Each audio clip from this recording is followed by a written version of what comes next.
ilé ìwé yìí ó bẹ̀rẹ̀ ní ọdún 2019 ní September 16 òní ilé ìwé yìí bẹ̀rẹ̀. Àwọn nǹkan tó dẹ̀ mú ilé ìwé yìí wáyé ó pọ̀.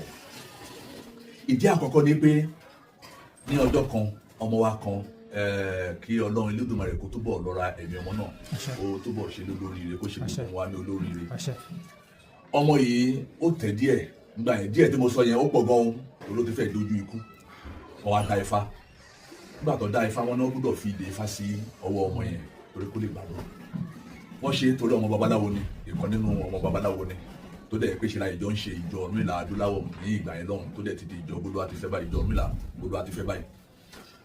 Nígbà yẹn lọ́hùn wọ́n á fẹ́ ṣe WAEC mock exam lọ fẹ́ ṣe ọba ní kí ọmọ yẹn lọ sí ilé ìwé àforúkọ bo ilé ìwé yẹn ní àṣírí. Nígbà tó ọmọ yẹn dé ilé ìwé ọ̀gá ilé ìwé yẹn ní láti sọ pé kó yọ ìdè yẹn kó yọ kúrò tí ò bá ti lè yọ kúrò ọ̀hún jẹ́ kó ṣe ìdánwò. Àwọn bàbá ọmọ yìí wọ́n gbéra wọn lọ síbẹ̀ Ọlọ́run nígbà wọ́n á pè mí ní àkókò yẹn mo lọ sí ìlú Èkó ni mo ní kọ́ pé àwọn kan kọ́ lọ bá ká má bòkù lọ sí lólóró atọ́kùn ẹni ìkọjálẹ̀ ó dàbí tó bá já ìdè yẹn. Wọ́n á sọ fún mi mò ń sunkún ní mọ́tò ní ọjọ́ náà lọ́gbà ẹ dúró.